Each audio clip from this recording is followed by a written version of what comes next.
ಖಂಡಿತ ಮತ್ತೊಮ್ಮೆ ಓದಿ ಖುಷಿ ಪಡ್ತೀರಾ. ಸಾಷ್ಟಾಂಗ ನಮಸ್ಕಾರ ಮಾಡಬೇಕು ಈ ಪೀಳಿಗೆಗೆ. 1950 ಮತ್ತು 75 ಮಧ್ಯೆ ಹುಟ್ಟಿದವರು. 1950ರಿಂದ 1975ರಲ್ಲಿ ಜನಿಸಿದ ಪೀಳಿಗೆ. ಇದೊಂದು ವಿಶೇಷ ಅವಿಸ್ಮರಣೀಯ ಪೀಳಿಗೆಯ ಜನ. ಈಗ ಇವರ ವಯಸ್ಸು 45 ದಾಟಿ 70ರ ಆಸುಪಾಸು ಇದ್ದಿರಬೇಕು. ಈ ಪೀಳಿಗೆಯ ವಿಶೇಷ ಅಂದರೆ ಬದಲಾಗುತ್ತಿರುವ ಕಾಲಮಾನದಲ್ಲಿ ತಮ್ಮನ್ನು ತಾವೇ ಬದಲಾಯಿಸಿಕೊಂಡು ಅದರೊಂದಿಗೆ ಅಡ್ಜಸ್ಟ್ ಮಾಡಿಕೊಳ್ಳುತ್ತಾ ಇರೋದು. ಮತ್ತೊಂದು ವಿಶೇಷವೆಂದರೆ ಈ ಪೀಳಿಗೆಯ ಜನ ಕಾಯಂ ಆಗಿ ಹೊಸ್ತಿಲ ಮೇಲೆಯೇ ಜೀವಿಸುತ್ತಿದ್ದಾರೆ. 1, 2, 5, 10, 20 ಪೈಸೆಯೊಂದಿಗೆ ವ್ಯವಹಾರ ಮಾಡುತ್ತಿದ್ದ ಈ ಜನ ನಿಜವಾಗಿಯೂ ಒಂದು ತರಹದ ಅದೃಷ್ಟವಂತರು. ದುಡ್ಡಿನ ಬೆಲೆ ತಿಳಿದವರು. 5 ಪೈಸೆಗೆ 1 ಕಪ್ ಚಹಾ ಕುಡಿದ ಈ ಪೀಳಿಗೆ ಈಗ 10 ರೂಪಾಯಿಗೂ ಆ ರುಚಿಯ ಚಹಾ ಕಾಣುತ್ತಿಲ್ಲ ಎಂದುತ್ತಾರೆ. ಇಂಕ್ ಪೆನ್ನು, ಪೆನ್ಸಿಲ್ಲು, ಬಾಲ್ ಪೆನ್ನಿಂದ ಶುರು ಮಾಡಿದ ಇವರ ಜನಜೀವನ ಈಗ ಸ್ಮಾರ್ಟ್ಫೋನ್, ಲ್ಯಾಪ್ಟಾಪ್ ಮೇಲೆ ಕೈ ಆಡಿಸುವುದನ್ನು ಕಲಿತಿದೆ. ಸೈಕಲ್ ಮೇಲೆ ಓಡಾಡುತ್ತಿದ್ದ ಈ ಪೀಳಿಗೆ ಈ ಇಡೀ ವಯಸ್ಸಿನಲ್ಲಿ ಕಾರ್ ನಡೆಸುವುದನ್ನು ಕರಗತ ಮಾಡಿಕೊಂಡಿದೆ.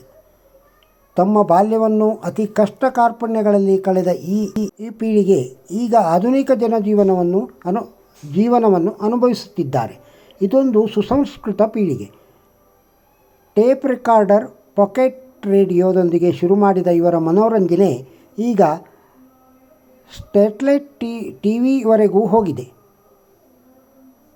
ಬೈಸಿಕಲ್ನ ಹಳೆಯ ಟಯರನ್ನೇ ಆಟದ ಚಕ್ರದಂತೆ ಬಳಸುತ್ತಿದ್ದ ಈ ಪೀಳಿಗೆ ಅದನ್ನೆಂದೂ ಕೀಳುಮಟ್ಟದ ಆಟ ಎಂದು ಭಾವಿಸಲೇ ಇಲ್ಲ. ಬೇಸಿಗೆ ದಿನಗಳಲ್ಲಿ ಮಾವಿನ ಗಿಡದಿಂದ ಮಾವಿನಕಾಯಿ ಕದಿಯುವುದು ಕಳ್ಳತನ ಎಂದು ಇವರು ಭಾವಿಸಲೇ ಇಲ್ಲ.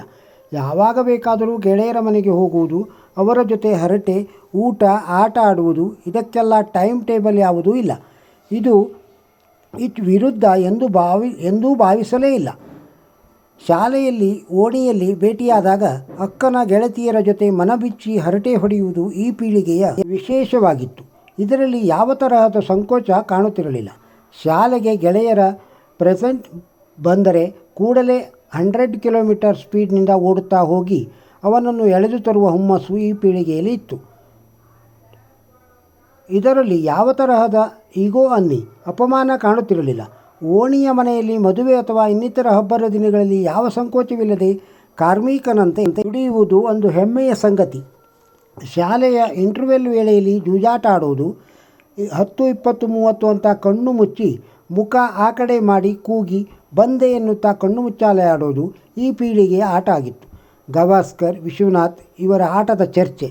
ಈ ಇಬ್ಬರಲ್ಲಿ ಯಾರು ಶ್ರೇಷ್ಠರು, ಇದರ ಬಗ್ಗೆ ಗಟ್ಟಲೆ ಚರ್ಚೆ ಆಗುತ್ತಿತ್ತು. ದಿಲೀಪ್ ಕುಮಾರ್, ದೇವಾನಂದ್, ರಾಜ್ ಕಪೂರ್, ರಾಜೇಶ್ ಖನ್ನಾ ಇವರ ಚಲನಚಿತ್ರ ಟಿಕೆಟ್ಸನ್ನು ಕಳ್ಳಸಂತೆಯಲ್ಲಿ ಖರೀದಿಸಿ ನೋಡುವ ಪೀಳಿಗೆಗೆ ಬಾಡಿಗೆಗೆ VCR ತಂದು ಒಂದೇ ರಾತ್ರಿ 4, 6 ಮೂವೀಸ್ ನೋಡುವ ಹುಚ್ಚಿತ್ತು ಈ ಪೀಳಿಗೆಯವರಿಗೆ.